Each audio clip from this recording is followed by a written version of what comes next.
감사드리고 예수님의 이름으로 기도하옵나이다. 아멘. 할렐루야. 오늘도 이 자리에 오신 여러분 모두를 주님의 이름으로 축복합니다. 우리에게 주신 바 하나님 말씀, 오늘 로마서 13장 1절부터 7절에 있는 말씀까지 함께 보겠습니다. 로마서 13장 1절에서 7절에 있는 말씀까지 우리 한 절씩 교독하도록 하겠습니다. 각 사람은 위에 있는 권세들에게 복종하라. 권세는 하나님으로부터 나지 않음이 없나니 모든 권세는 다 하나님께서 정하신 바라.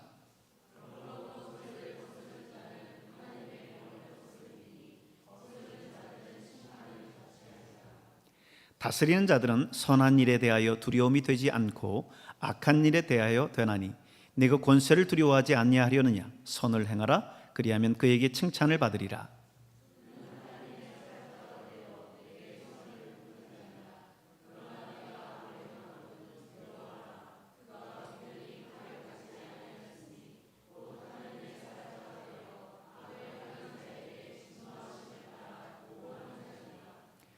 그러므로 복종하지 아니할 수 없으니 진노 때문에 할 것이 아니라 양심을 따라 할 것이라.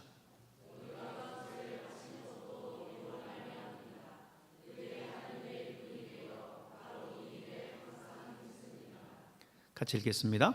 모든 자에게 줄 것을 주되 조세를 받을 자에게 조세를 바치고 관세를 받을 자에게 관세를 바치고 두려워할 자를 두려워하며 존경할 자를 존경하라. 아멘. 오늘 이 시간에는 우리 동광배감 구배감에서 나오셔서 특송해 주시겠습니다.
아멘. 감사합니다. 오늘 우리 동광배감 구배감에서 나와서 특송해 주셨는데 귀한 찬송으로 영광 돌려주시니 감사합니다. 여러분, 기도는 영혼의 호흡이다 그랬습니다. 하나님 앞에 쉬지 않고 하나님 앞에 기도하라고 하는 주님의 명령을 대변하는 그런 말씀이 아닌가 싶습니다. 우리 삶 속에서 때로 영적으로 지치고 쓰러질 때 있어서 기도를 쉬는 때가 참 많이 있죠. 그러나 주님은 우리에게 말씀하시기를 기도를 쉬지 않고 끊임없이 하나님 앞에 기도할 것을 명령하고 있습니다. 이 무더운 여름도 지나갔고 이제 또 가을이 됐는데 하나님 앞에 열심히 여러분 기도하셔서 주님과의 깊은 영적인 교제 가운데 나아갈 수 있는 여러분 될 수 있기를 바랍니다. 오늘 본문은요, 바울은 모든 권세가 하나님께로부터 났다라고 말씀하면서 이 권세에 복종할 것을 말씀하고 있어요. 이것은 권세 자체가 아니라 권세를 허락하신 하나님의 주권을 인정하는 믿음, 그 믿음의 태도를 이야기를 합니다. 동시에 세상 권세에 순종하면서도 또 궁극적인 충성은 하나님 앞에 드려야 된다라고 하는 어떤 균형 잡힌 그런 삶을 요구를 하고 있어요. 우리 한 절씩 함께 보겠는데요. 우리 1절 있는 말씀을 보면 우리 같이 한번 읽어 볼까요? 각 사람은 위에 있는 권세들에게 복종하라. 이는 권세가 하나님께로 나지 않음이 없나니 모든 권세는 다 하나님께서 정하신 바라. 아멘. 바울은 매우 단호하게 말씀하고 있어요. 위에 있는 권세에 복종하라. 로마 제국이 지배하고 있었던 그 당시 성도들에게 이 지금 권세에 복종하라 이렇게 명령하고 있는 거예요. 그 말은 로마가 지금 유대를 다스리고 있는 그 지배 체제에 대해서도 복종할 것을 이야기를 하는 건데요. 여기서 중요한 점은 누가 그 지금 유대 지역을 다스리고 있느냐라고 하는 어떤 정부가 다스리고 있느냐라고 하는 그것이 중요한 것이 아니라 중요한 것은 권세 그 자체가 아니라 그 권세를 세우신 하나님이다라고 하는 사실입니다. 2절에 있는 말씀을 보면요, 같이 한번 또 읽겠습니다. 그러므로 권세를 거스르는 자는 하나님의 명을 거스름이니 거스르는 자들은 심판을 자취하리라. 권세를 대적하는 것은 곧 하나님을 대적하는 것과 같다 이렇게 말씀하고 있어요. 다시 말해서 우리의 순종이라고 하는 것은 단순히 사람에게 순종하는 것이 아니라 하나님을 바라보는 그런 믿음의 행위다라고 하는 거죠. 우리가 살아가는 시대도 마찬가지입니다. 직장이나 사회 그리고 심지어 국가 질서 안에서 순종하는 태도는요, 하나님을 인정하는 믿음의 태도입니다. 물론 불의한 명령까지 순종하라라고 하는 것은 아니지만 기본적인 질서와 권위에 대한 존중은 하나님을 경외하는 그 경외심으로부터 나오는 거예요. 다니엘은 바벨론 포로 시절 이제 바벨론에 끌려가서 살았지만 그곳에 왕정 체제에 순종하면서 그렇게 살아갔습니다. 충실히 섬겨서 국가의 관원이 될 만큼 그만큼 국가에 충성을 했죠. 그러나 그가 신앙적인 어떤 그 도전 앞에서도 그것을 순종하는 것은 아니었습니다. 언제였습니까? 메대 사람 다리오 왕이 다스리고 있을 때 30일 동안은 왕 외에 다른 신에게 기도하면 그가 누구든지 사자굴에 던져 넣겠다 이렇게 조서가 내려졌어요. 그런데 다니엘은 그 명령을 알면서도 예루살렘을 향해서 항상 하루 3번씩 기도했는데 그 기도를 멈추지 않았습니다. 권세에 순종했지만 그 위에 계신 하나님께 더 큰 충성을 드렸었던 그런 다니엘의 모습을 우리가 볼 수 있죠. 오늘 저와 여러분의 삶 속에서도 오늘 이 다니엘의 모습들을 보면서 기본적으로 국가의 체제에 대한 이런 순종과 따르는 그런 것은 당연한 겁니다. 그리고 그러나 우리가 거기에서 기억할 것은 그 권위보다 더 크신 권위, 그리고 그 권위를 부여해 주신 그 하나님에 대한 충성심이 우리의 더 큰 기본이 되어야 한다라고 하는 거죠. 3절 4절에 있는 말씀을 함께 또 계속 보겠습니다. 3절 말씀을 보면요, 다스리는 자들은 선한 일에 대하여 두려움이 되지 않고 악한 일에 대하여 되나니 이렇게 말씀했는데요. 이 말이 무슨 말인지 좀 내용이 어렵죠. 그래서 세번역 성경을 찾아보니 이렇게 번역하고 있습니다. 치안관들은 앞선 개역 개정판의 내용을 보면 다스리는 자들을 이야기하는 거예요. 다스리는 자들은 좋은 일을 하는 사람에게는 두려울 것이 없고 나쁜 일을 하는 사람에게만 두려움이 됩니다 라고 번역하고 있어요. 좀 더 쉽죠. 그 내용이 뭔지 알겠죠? 이후도 보면요, 내가 권세를 두려워하지 아니하려느냐, 선을 행하면 그리하면 그에게 칭찬을 받으리라. 이 말씀은 어떻게 번역하고 있느냐면, 권세를 행하는 사람을 두려워하지 않으려거든 좋은 일을 하십시오. 그러면 그에게서 칭찬을 받을 것입니다. 이렇게 말하고 있습니다. 그렇습니다. 권위자를 우리가 두려워하는 이유는 우리가 죄를 짓고 그 질서를 무시하고 법규를 무시하기 때문에 두려워하는 거죠. 그러나 이 시대 속에서 우리가 이 시대의 질서들을 잘 지키면서 따르면 그 권위자를 두려워할 일이 없다라고 하는 겁니다. 4절의 말씀을 보십시오. 같이 한번 읽겠습니다. 4절 말씀.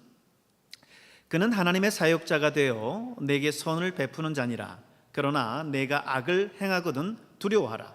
그가 공연히 칼을 가지지 아니하였으니. 여기까지만 보겠습니다. 여기서 바울은요, 이 권세자들, 다스리는 자들, 이들을 일컬어서 지금 뭐라고 이야기하냐면 하나님의 사역자들이라고 이야기합니다.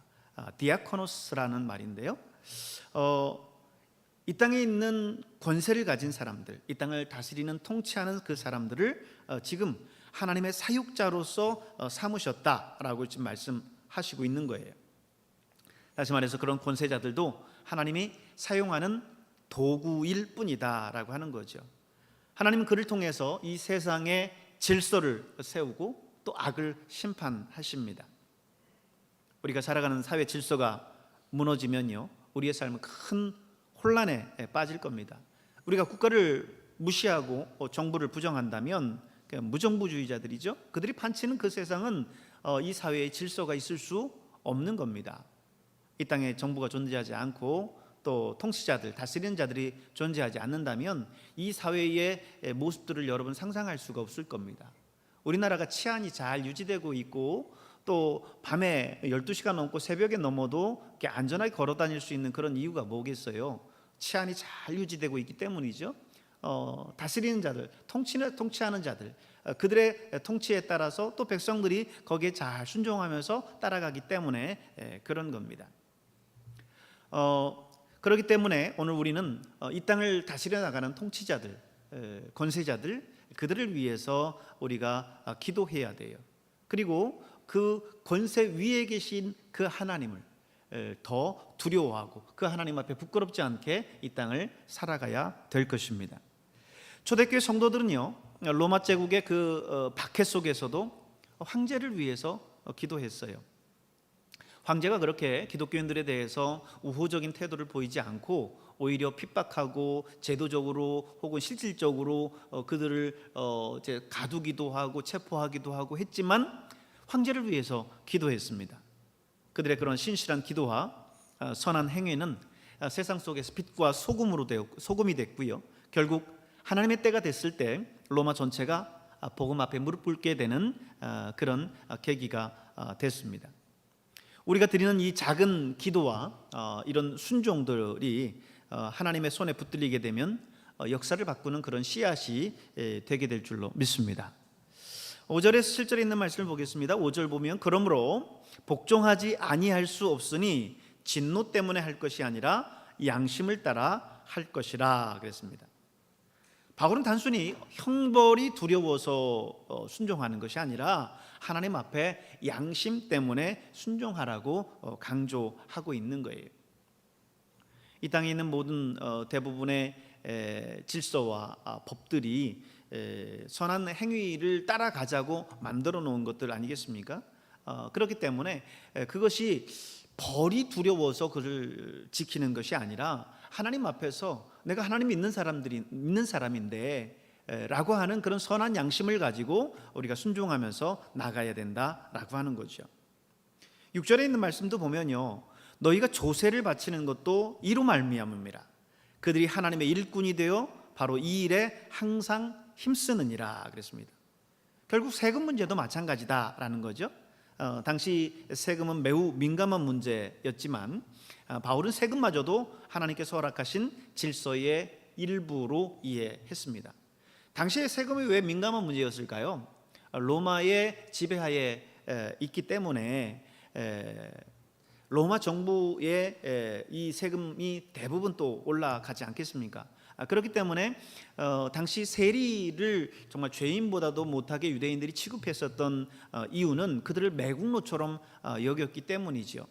그러나 사도 바울은 이 조세를 바치는 것 문제, 이 세금에 대한 그런 문제도 하나님이 허락하신 그 질서의 일부라고 이해를 했어요.